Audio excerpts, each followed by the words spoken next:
Welcome back to the Hood News Fantasy Football Podcast. This is episode 115. I got my dog with me here, MFB.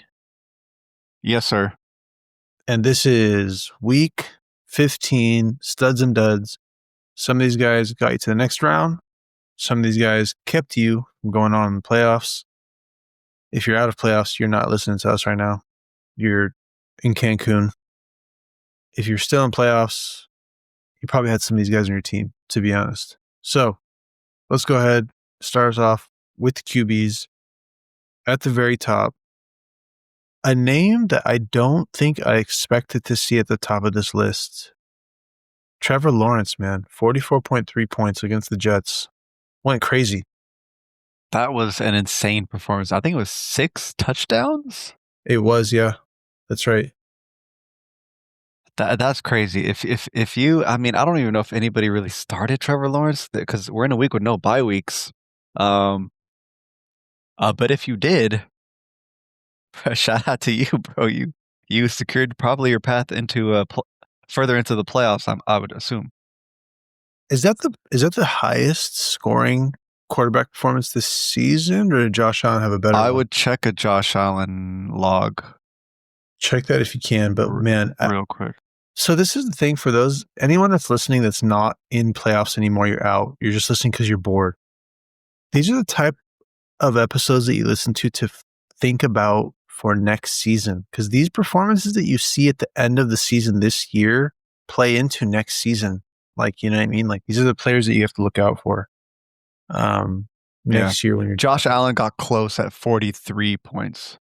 Oh, this is probably the highest. Might be the highest quarterback performance this year, which is nuts, man, from Trevor Lawrence. Next on the list, Bo Nix, 29 fantasy points, 29.08, who's been, on and off this year. He had a really slow start to the season. Couldn't really trust him, but he did his thing this week. Kirk Cousins, Thursday night primetime Kirk, getting it done. He seems to always do it on Thursday nights. In lieu of, Michael Penix not being there. I would not have started Kirk Cousins, I'll be honest with you. Even in a divisional game. Starting Kirk is a little nutty. Yeah, I'm not sure if I know anyone that started him, really. Yeah, with no London. But, yeah, I mean, good for him stepping up, getting that win for them. Brock Purdy, 26.2. Jared Goff, 25.52 in a nice little shootout against the Rams. Josh Allen, 24.52. Beat Drake May. JJ McCarthy, 23.5. I just snuck him in there. Against Dallas. What did we say? Play your players against Dallas. Yeah. JJ McCarthy kind of on a good tear right here. I mean, like we've been saying, the Vikings have a good passing schedule, so it's kind of nice to see JJ McCarthy do his thing. Obviously, there's other Vikings who have not benefited from this at all, who we'll cover soon. Other names, not so surprising. Brock had a big week, so I know a couple people that played Brock. I had to play against Brock. Tough. And it wasn't great. And not really surprised at Jared Goff. I know I had a matchup where my opponent played Jared Goff, and Kimo was like, bro, this guy's playing Goff over Lamar. And I was even telling Kimo, I'm like, bro, that game is slated to be very high, very good. Another Goff Dome game. He usually does well, and he went out there and did do well. Yeah, I did his thing. Yeah, I mean, man, Lamar's been a whole nother story, but yeah, we'll skip him. He's not here in the studs list. But yeah, so a lot of these names I would not have expected to see here, to be honest with you. Josh Allen snuck in there in the bottom, right alongside JJ McCarthy. But yeah, Trevor Lawrence, he's really picked it up this season. I kind of want to talk about him a little bit more. I know we've already talked about him some. Was Jacoby Myers really the last piece of the puzzle that they needed? I mean, I don't know if it's a Jacoby Myers effect necessarily. Or is it just like the Liam Cohen offense coming together? Because they've been doing pretty well. They scored like 40 plus in 2 games in a row, or am I crazy? They the Jags. I mean, the Jags have scored like 27, 25, 36, and 48 now. It was 36. It was close to 40. But Yeah. yeah, I mean they're doing pretty I well. mean, their schedule started tough, right? They had a stretch of Houston, Niners, Kansas City, Seahawks, and Rams, and then a bye week, right? Yeah. And then from week 12, it got a lot softer and more middling, right? So Right. they're performing better, like 1,000,000%. Uh, Yeah. Yeah, I mean, they've been doing good, especially since they got Jacoby Myers. He's really stepped up as well on that offense. So yeah. They it's do nice to get see them. Denver next week, though. So It'll be a true test then, huh? hold your breath. All right. With that, let's move into the wide receiver studs. At the top, Amon Ra, reminding us that any given week he can get it done. 34.9 fantasy points, half PPR. Puka, 23.4 fantasy points, doing Puka things. Jameson Williams, JMO, 22.9 fantasy points. Both of these a product of MFB trade target. he was. Just saying. I tried to trade for him, man. I couldn't get him. Nico Collins, 22 fantasy points. Surprisingly doing pretty well, even with CJ Stroud. It looks like a couple of games of Davis Mills stepping up scared CJ Stroud into playing well. So Nico Collins being the benefactor of that. DJ Moore, 20.9 fantasy points in a game with no Your boy. Dunze and Your favorite boy. a ticking time bomb, man. A ticking time bomb. You go, you pick him up, you play him. He does nothing for you. You drop him. Someone else benches him, 20.9 fantasy points. Okay, they play him next week.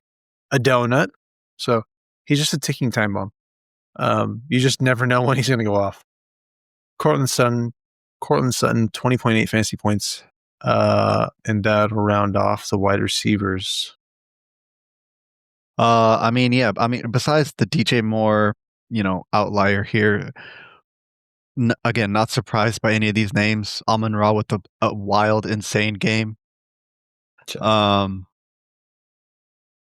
think I know Kimo knows how I feel about this, but in our league that we both got eliminated from this week, there's a guy who is probably going to win the week who got Amon Ra in a wild trade where I was appalled at this trade and the rest of the league didn't think it was anything crazy.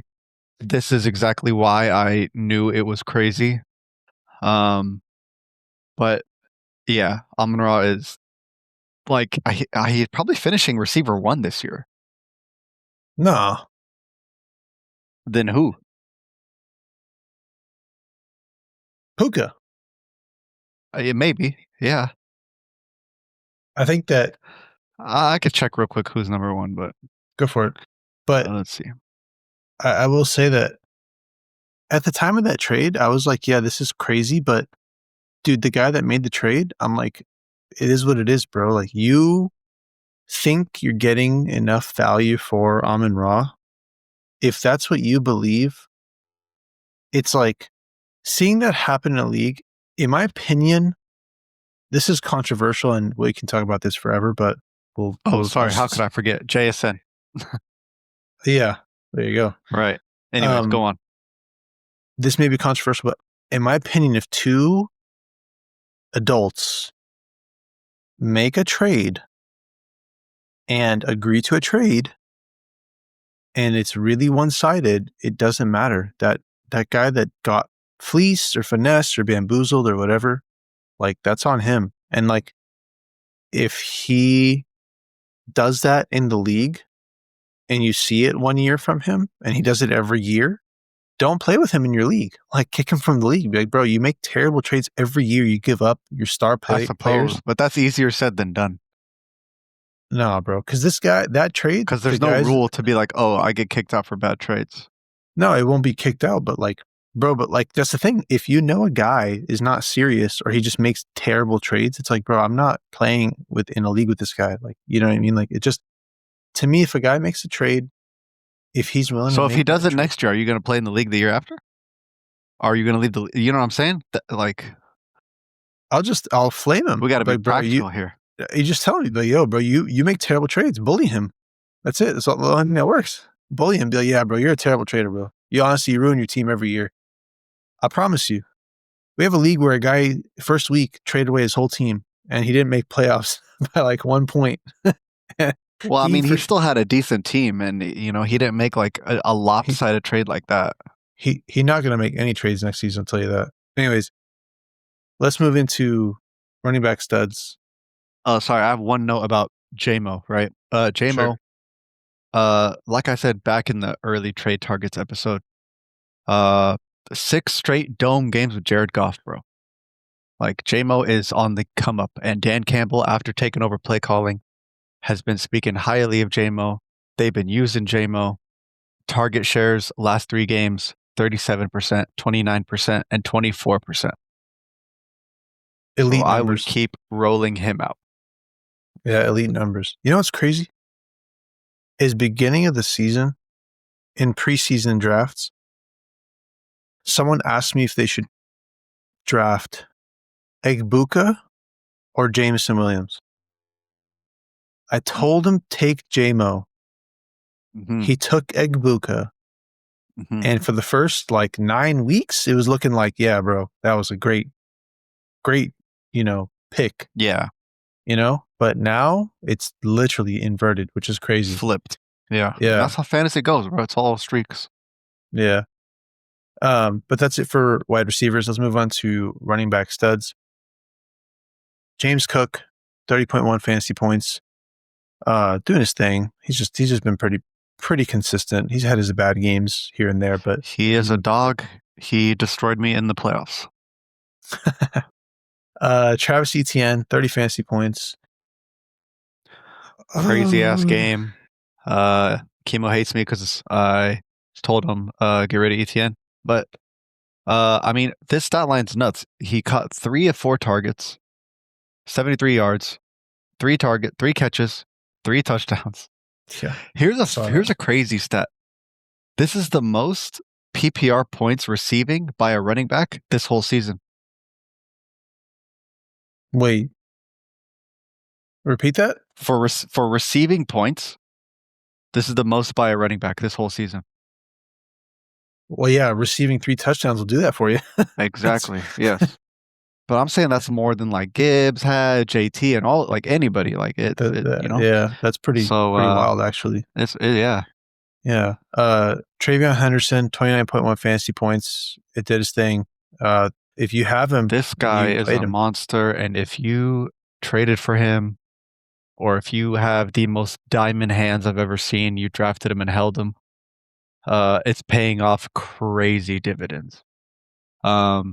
They're still working Ramondre, right? I mean, he saw 8 more carries than Ramondre, but he also still hit 12% plus target share in each of his last 4 games, which is very good. I'm for a running back, so happy that they're using this guy.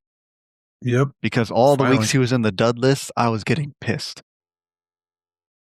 Bro, yeah, honestly, everyone. It was crazy. Beginning of the season, people were like, "Why would you even draft him? He's a rookie. He's not the starter. Ramondre's a starter." But it's like, dude, Ramondre every season has fumbling issues. Like, I don't know why they even keep rolling him out. It's crazy to me. Bijan Robinson, 25.5 fantasy points, also did his thing Thursday night to help them secure that win. He's seeing even, I think, some of the best usage of this season so far. He saw 90% running back rush share, 27% target share versus the Bucks. That was his highest rush share of the season, by the way. And I still lost. So bye-bye to Algier. Bye-bye to me in the playoffs. Tyrone Tracer, 23.2 fantasy points. Stepping up. Even with Singletary there. Smash the Commanders. I mean, like at this point, you start anybody versus the Commanders. Their defense is like depleted as hell. Yeah. As far as like the running back room over there at the Giants, he outsnapped Singletary 52-16, and he ran 30 routes to Singletary's 8. Yeah. So if there was any question on who's the guy to have, it's definitely Tyrone Tracy right now. It's always been Tyrone Tracy. Singletary had done his thing for a couple weeks. I think there's 1 week he had 2 touchdowns or something. But but Tyrone Tracy's kind of always slightly been ahead of him in my head, at least. This week, just kind of like he kind of distanced himself from Singletary a little bit. Josh Jacobs, 22.2 fantasy points. Also one of those guys that's getting it done week in, week out. Yeah, he was banged up entering this week, by the way. Yeah. He only saw a 55% snap share. Wild. That's crazy for that amount of fantasy points. DeAndre Swift, 22.1 fantasy points. Yeah. He saw an uptick in rush share. He hit 62% running back rush share this week. All right. Giving himself a little bit of space from Menungai. Also against a tough on paper Browns defense. Yeah, true. Kyron Williams, 21.3 fantasy points. Who's Blake Corum? Huh? I said, who's Blake Corum? Who? Blake Corum? Yeah. I said, who's that? Because Kyron doing just fine. Blake Corum had a decent stat line. Yeah. And Kyron actually only played 6 more snaps than Corum. It's kind of been creeping up a little bit each week for Blake Corum. So kind of interested to see how that really unfolds. They're using him drive by drive, typically. Yeah. But the Rams can do that, right? They're a very high-powered offense. Do you think it actually helps him when Kyron? when you get those breaks, when you go? Does it? I think it does. Yeah, I think from a pure football standpoint, drive by drive is just a much better method, right? If you have the back that's capable, right? If you have an all-around back, meaning they could rush, and they have pass catching ability, right? And they're good in open space, somewhat, Yeah. No, I mean, in terms of fantasy, because you carry momentum. If you start and finish a drive, instead of like in between downs is like you're losing momentum, right? As like a player, you know what I mean?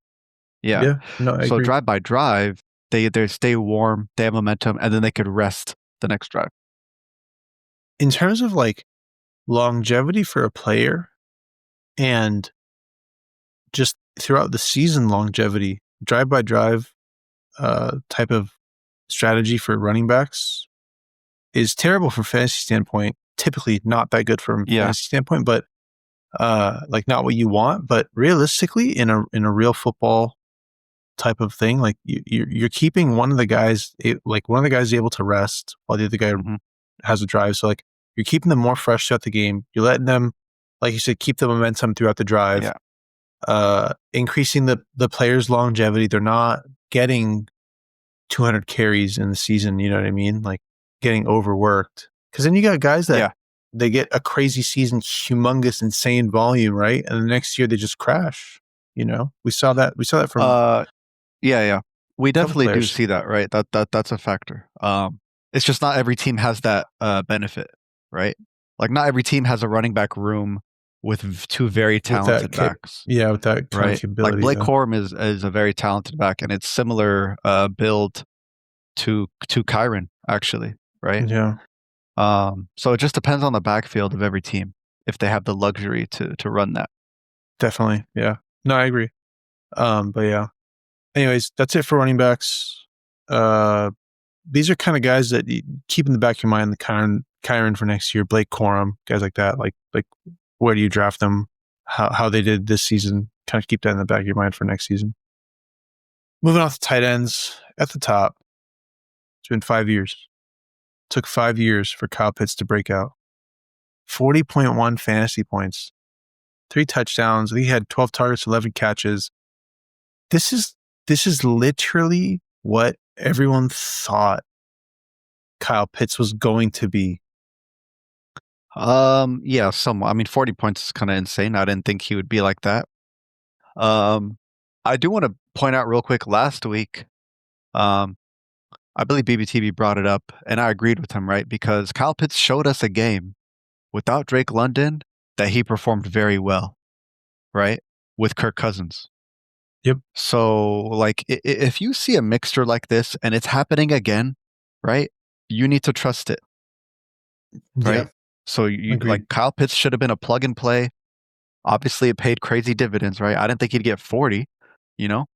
But No one if I thought he was needed going to a get tight 40. end, I would have been happy this week starting Kyle Pitts.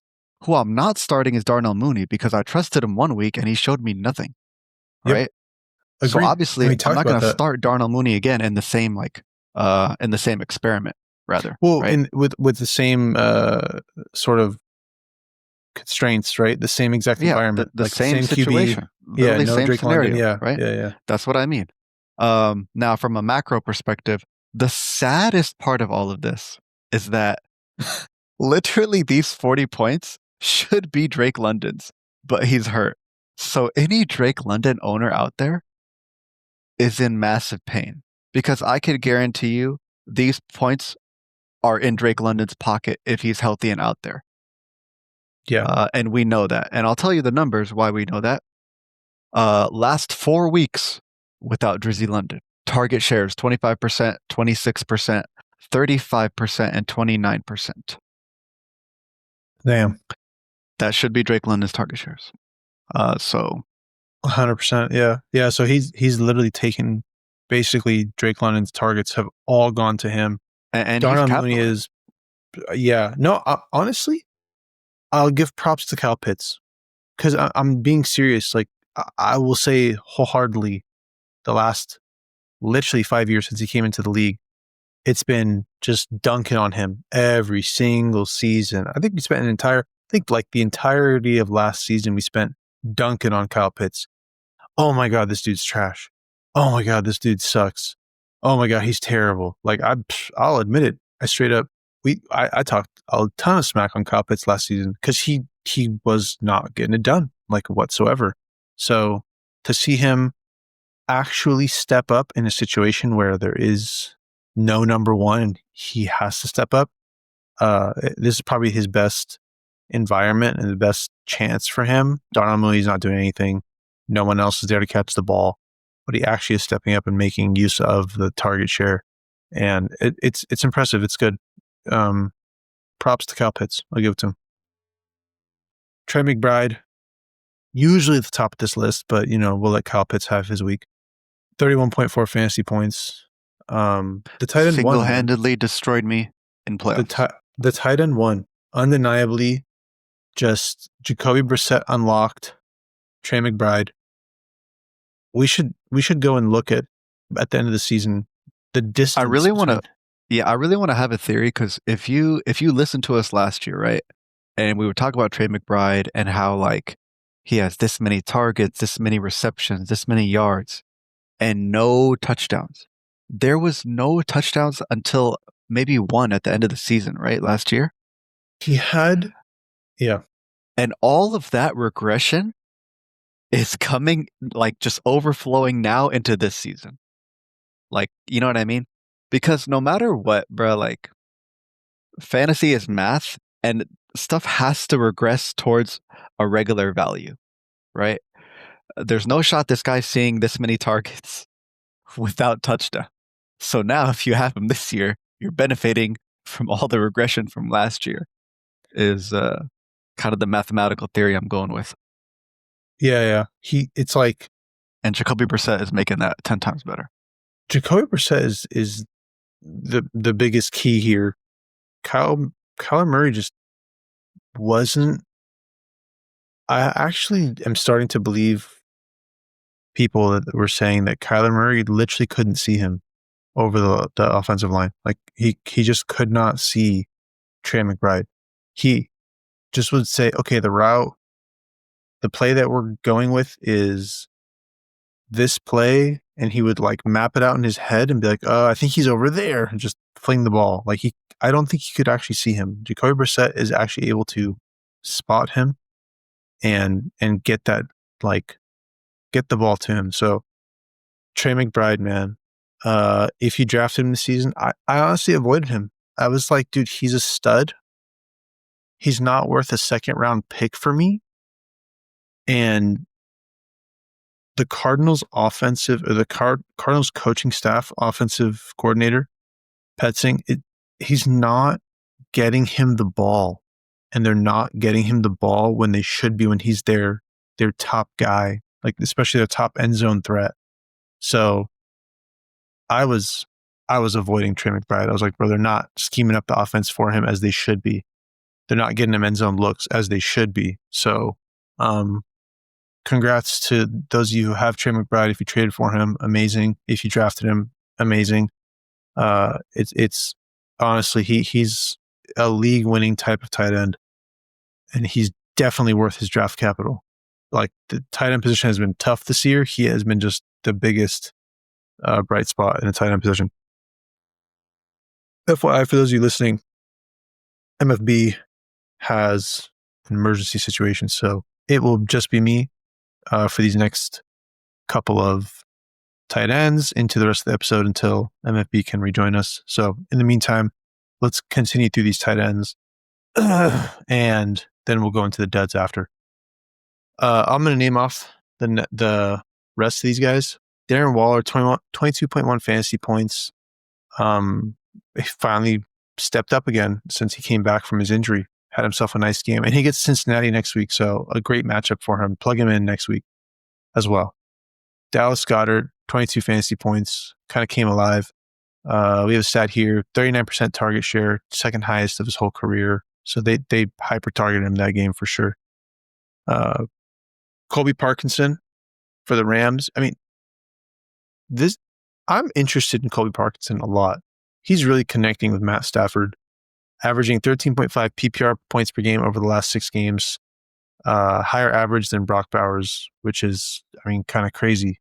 If I told you that Colby Parkinson would outperform Brock Bowers in the last 6 weeks, or if I told you that 6 weeks ago in the next 6 weeks, he would outperform Brock Bowers, you'd laugh at me.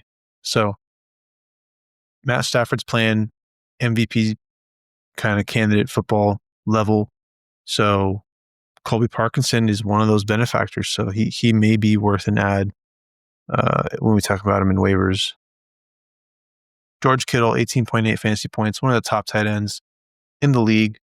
Not as good as Trey McBride though, but yeah, he's still good. Averaging 26% target share per game over the last 5 games. 26% target share, I think that's what I said. Yeah, he's doing good. Dalton Schultz, 17.6 fantasy points, 35% target share, which is amazing numbers. So Dalton Schultz heavily involved in that offense. That's it for the tight ends. Let's go ahead and move into the duds list. If these guys lost you your fantasy playoff matchup, I'm sorry. A lot of these guys probably did end up getting kicked out of playoffs. I'll be honest with you. These are some bad performances from some big names. Let's go ahead and take it away with the first quarterback dud, the heartbreaker, Joe Burrow. 5.5 fantasy points. Averaging 14.2 points per game in healthy games. Flacco was at 19.9. So Joe Burrow has been a downgrade after coming back from his turf toe injury. There was a clip of Joe Burrow like talking about how, I'm not happy or something. I don't know. Talking about like, if I'm not happy, then why am I even doing it? And blah, blah, blah. I don't know. It just seems like a lost season. It felt like a lost season for majority of the season. Once Joe Burrow went out and Jake Browning wasn't getting it done, they brought in Joe Flacco to come in and do his thing, and it was looking good, and they let the Jets come back and beat them in like week 6 or something, one of those earlier weeks.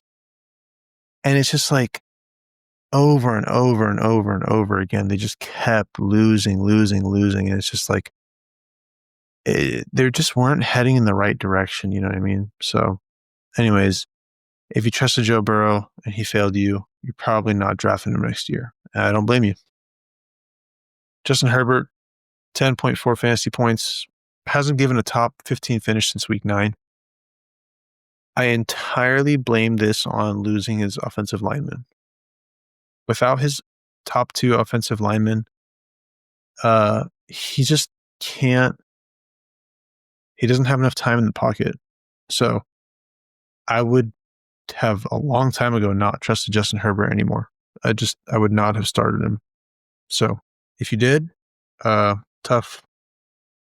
Dak Prescott, 11.96 fantasy points, also been kind of underwhelming.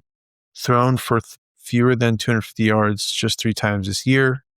Happened once over the last 9 games, and that was against Denver. So terrible performance for Dak Prescott. Tough. But he's throwing a lot of yards. Yeah. I mean, in a lot of games. It's not enough though for fantasy, like, and for the playoffs. Like all these names, if you started these guys in your I would say if you had any 2 of these duds, you probably lost in the playoffs. Probably, One, yeah. I could see that because what I've noticed is, and this is kind of naturally to say this, right? But every playoff team, like, if you look at all the scores, it's like high scores, right? Typically, you know? Like, everyone's like, there's not like a team scoring less than 100, really, you know? Like, over yeah, 50% of the teams in the playoffs right now, if you had like an 18 playoff, over half of them scored over 100, right? yep, Naturally so. That team was scoring points week in and week out to make the playoffs, right? right, And a lot of top players showed out this week, right? All the top picks: Bijan, Amon-Ra, Puka, Nico, James Cook. You know what I'm saying? Like, all these top guys are showing up, and you yep, picked them high. They got you to the playoffs, and they're getting you to the playoffs naturally. yep, yeah. So Dak Prescott, poor performance. Patrick Mahomes, torn ACL, out for the remaining games of the season. Chiefs That is eliminated nuts. As if from the Chiefs weren't like hurt enough that they're missing playoffs. This happens to the franchise QB. in like the last It's play a of the tough game, one. Yeah. or like near the end of the game. So just, yeah, terrible, man. 13.06 fantasy points for Patrick Mahomes. It's the first time they've missed the playoffs since 2014. Damn, bro. 10 years. Yeah, man. Uh, tough for the Chiefs, man. It's dynasty's over. Or is it? We'll see. Jordan Love, 13.94 fantasy points. Not terrible, but also I would consider it a dud performance. If Jordan Love had been doing pretty. I think he had 2 decent games in a row, so you probably trust him this week, and he didn't get it done for you. So tough. That's it for the quarterbacks. Let's move into the wide receivers. I'm gonna say the first one, Ladd McConkey, 3 fantasy points. Now the second one is the killer. This guy's been on this list so many times. I actually want to go and Well, see. he's been on the list, I could tell you, the last 3 weeks for sure, because he's been below 5 full PPR points in each of his last 3 games. Which is insane. Justin Jefferson, man. It's insane, and especially insane. Like, he saw 33% target share last game, bro. I don't know what's happening. I really don't know what's happening. He has 2 touchdowns on the season. What round do you think he goes next year? I will be 100%. Let's say they stick honest with with you. JJ McCarthy. What round does he go next year? If he goes after the first round, I'm taking him. Okay. Do you think like he'll be around there, or do you think he'll be less? I don't see him going after the first round. I don't. Really? Still? Yes, I do believe that with, man, I don't, there's no way. I can low-key guarantee he's not a first rounder next year. Really? As far as ADP, yeah. I can like damn near guarantee he's not I mean, I could still probably guarantee, unless they change the quarterback, right? Assuming it's still JJ McCarthy there. Yeah. I will say, if nothing changes, let's say if nothing changes, right, into next year, you think he's not a first rounder. Yeah. What if the next two games against the Giants and then against Detroit, he drops 20 plus fantasy performances? Then he'll be like at the end of the first round, probably. Yeah, okay. Yeah. That's what it'll take. If he continues these performances, Yeah. he's had less than double-digit fantasy points since week 9. I think since JJ McCarthy came back, no? Probably, yeah. This isn't half PPR, by the way. No Yeah. double-digit fantasy point performances, which is I tried so hard to trade for JJ Justin Jefferson, Bro, but me too. The I tried schedule really looks hard. so golden. It was beautiful. Thankfully I Dallas, didn't. Not man. like it mattered, Thankfully, but yeah. yeah. Honestly, yeah. Justin Jefferson. This is the biggest name here. That I'm saying it now. If he goes after the first round, I am taking. Like, I would want to be in the end of the first round so I can take him beginning of the second round. That to me, I think is just like just the ceiling. His ceiling is so high. But I'm saying this now. We'll see what happens next year. Now, between now and next year, who knows what will change. So, but yeah, terrible season for Justin Jefferson. Just terrible to see. Couple more names here. Actually, a good number of names here, but I'll kind of blast through a couple of these. Tedderone McMillan, 3.5 fantasy points. Jalen Waddle, 3.6 fantasy points. Stephon Diggs, 4.1 fantasy points. Michael Pittman, 4.1 fantasy points. Christian Watson against Denver, 4.4 fantasy points. And he got injured in that game. Anything about those guys? There's more. Ted McMillan seen below 20% target share the last 2 games. Not a good sign because he's never been below 25% in the 5 games before that. So we're seeing a lot of Jalen Coker come online here in Carolina. And Ted McMillan really, really relied on the target share. So we'll see if that stays up or if it continues this trend of going down. But I think Carolina's in a good spot to enter the playoffs. They're playing against Tampa Bay. They're tied still, and this is for the division.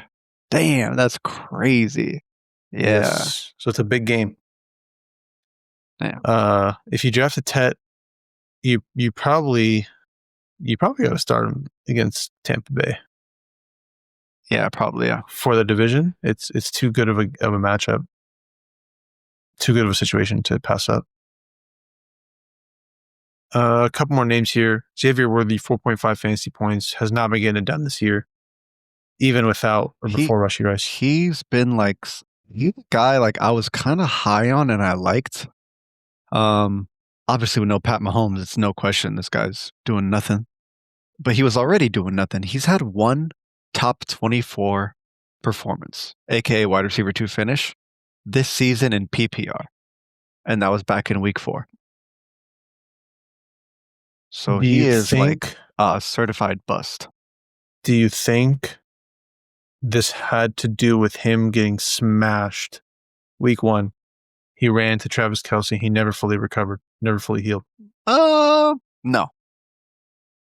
I do think that has something to do with that. I think that injury lingered. I mean, if it really lingered that bad, they wouldn't play him because they don't need him. They had hella other players. Who? Hollywood? They had Hollywood Brown, Juju, Kelce, Rashee came back. Cheeks. Rashee, still plenty of guys. Noah Gray, they were losing they had plenty of guys. The season they were 2-3, I think, in the season, or like after week 5. Like probably they were early, not doing good. If Rashee Rice, if they really thought they needed Worthy out there, they would give the ball to Worthy, but they don't. I don't know. I just think he was still not fully like. I don't know. He just wasn't playing as good as he. I think he was healthy because he was doing practices and he was playing games. I guess. I mean, yeah, that makes sense. George Pickens, 4.8 fantasy points, tough. Deebo Samuel, 5.8. Devonta Smith, 6. I mean, Washington's a dumpster fire right now, kind of. Mariota starting Debo rest of the Samuel, season. he's seen shares of 30%, 31% last 2 games, which is really good, but he hasn't done nothing with it. And Devonta Smith has failed to score 10 PPR points in 4 of his last 5 games. I mean, there's a lot of mouth feed in Philly, and they're feeding AJ Brown a lot, you know. And obviously they fed Squeaky Dallas wheel. Goedert a ton. Yeah. Squeaky wheel gets the grease. That's it for wide receivers. I think there's a note you had for Stephon Diggs. I didn't read Oh, that off. Stephon Diggs' usage been going down in the dumps. Again, I don't know like what New England coaching like thinks or does really. But he's had target shares 9%, 13%, 18% over the last 3 games, along with a dip in route share. They just keep running like random Mac Hollins and Booty and whatever else guy out there. Bro, run Stephon Diggs out there, bro. Bro, He's a they've been dog. doing that. I mean, they've been doing it since the beginning of the year. I mean, Stephon Diggs kind of came online. Was it week 3, week 4? No, he had a stretch where like they were using him a lot. No, but it was after like a couple of weeks. Like the first couple of weeks, he was just not doing Yeah, much. that's what I mean. And then, Yeah, yeah, in the middle. Yeah, I think it was against Buffalo, the kind of breakout revenge game type of thing. He had like 100-something yards, no touchdown. But yeah, anyways, Stephon Diggs, like that's just the New England offense. There's no number one. So, yeah, it's if you trusted him and you held on to him, it ended up biting you. Should have got rid of him when you had the chance. Let's move on to running back duds. Kenneth Walker, 2.4 fantasy points, has been honestly pretty underwhelming all season. Especially with Charbonnet there. I was high on Ken Walker, I'll be honest. I was not high on Ken Walker. You're higher on Z Sharp or what? Yeah, I'm surprised. I mean, not that surprised because the way they use both now, it's kind of saving Walker from getting hurt. Yeah. But my saying was Kenneth will always need a Walker. Like he will always be injured every season except this season, where lo and behold, they're using more Z Sharp, so they use less Walker, and the homie stays healthy. So going into drafts, I was taking Z Sharp, like, oh, I'll take Z Sharp later, you know, and just wait because bro, Z Sharp without Kenneth Walker was a dog, right? He would put in work. Now obviously that bit me in the ass because I took Z Sharp pretty high. He's like the highest handcuff you could have drafted this year, and it amounted to nothing. So it is what it is. That's fantasy. Yeah. Tough, man. Yeah, Ken Walker though, very underwhelming. Has not done much. He's had a couple of games, but not where you drafted him. His value is not there. Quinshon Judkins, 3.2 fantasy points. In a game where they only Chicago scored kind of 3 dog walked points. the Browns. Yeah. The only positive note, but it was probably really due to game script, was that he got a lot better passing usage, which they were not really using him for passing like stuff a lot. But again, I think that was a game with no Dylan Sampson and no Jerome Ford over there. Oh, okay. Yeah, that makes sense then. Kyle Monangai, 3.3 fantasy points. It was the DeAndre Swift show. He had him kind of doing his thing over there in Chicago, but yeah, they didn't use him as much. Breece Hall, 4.7 fantasy points, and Ashton Genty, 6.2 fantasy points. Yeah, the Jets, I mean, they've been eliminated from playoffs. I don't know if they just wanted to tone down his usage because he saw a 50% running back rush share, lowest of his season for Breece Hall. Did the rest go to Isaiah Davis? Yeah, I believe Isaiah Davis and maybe some other rando guy. Okay.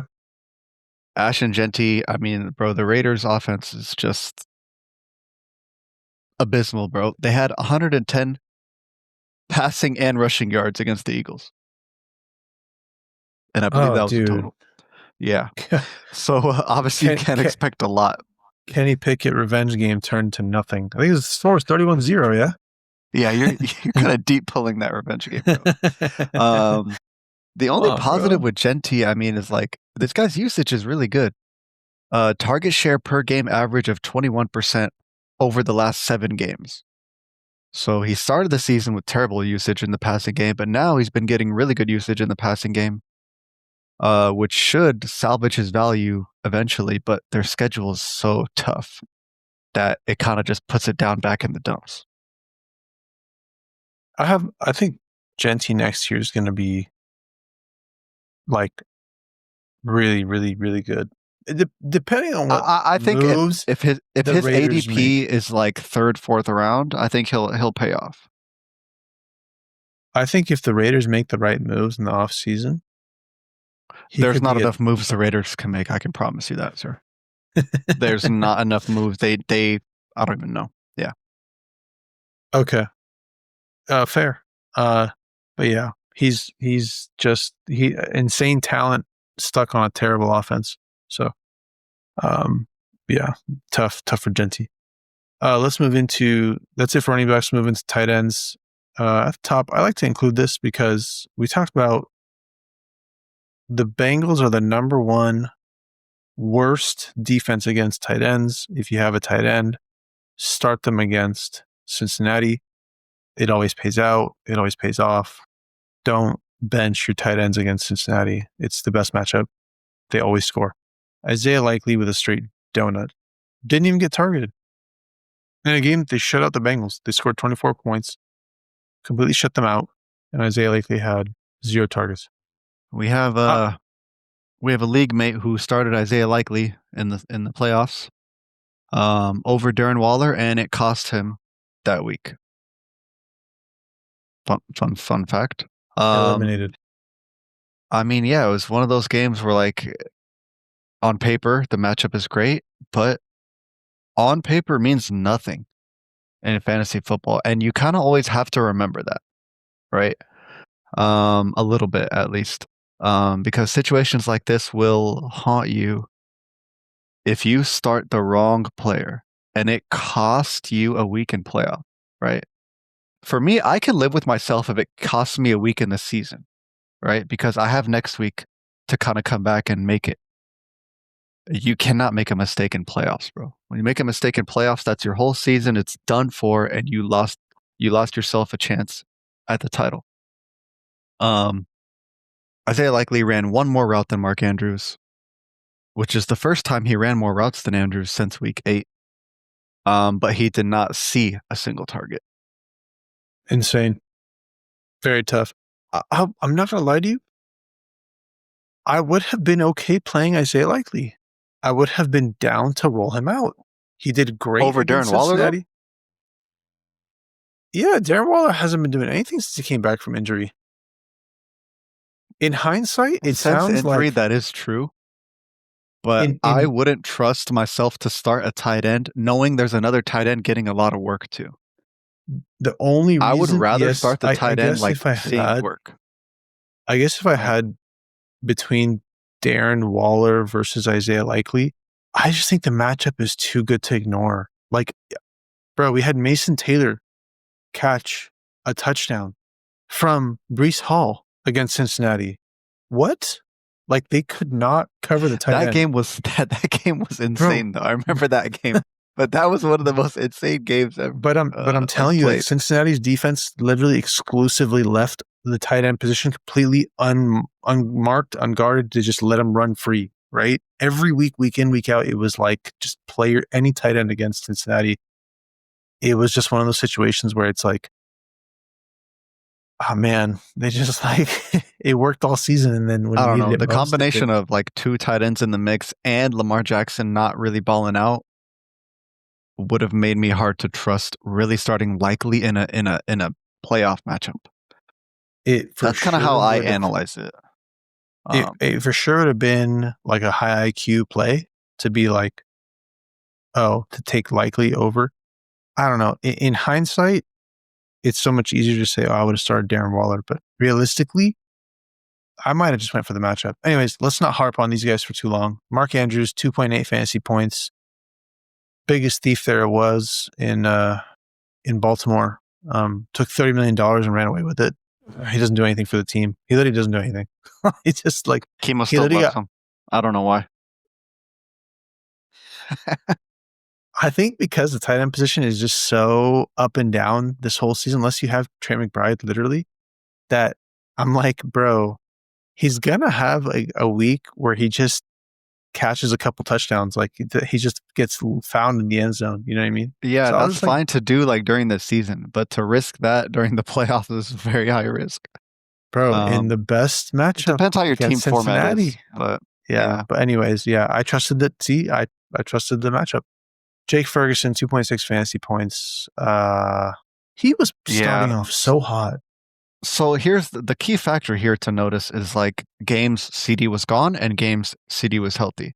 When CD is healthy, his target share per game is 16%, which is not terrible, but it's not amazing, right? Yeah, 1 in 7 passes. Without CD, he was seeing a lot more targets. 25%. Maybe.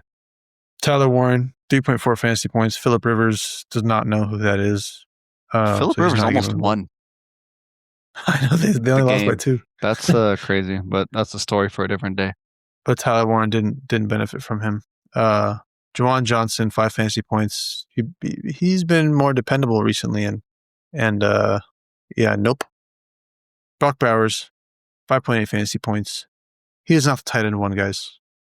The tight end 1 is in Arizona. I mean, the offense is just way too terrible, like the way it moves and everything. Again, bro, 110 total yards of offense.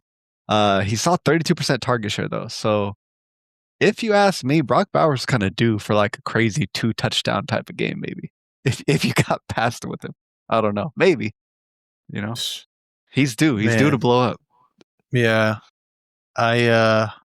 if you traded him away after that 3 touchdown game back in like week 10 or so, you're a genius.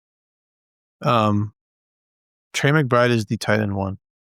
Like there's a nice gap between him and the next tight end, which is Brock Bowers probably. But yeah, the Raiders, I mean, what does Pete Carroll even do? Quits his job and retires again, bro. I was gonna say retire, bro. Like honestly, the look on his face, would you be shocked if he quit? Actually?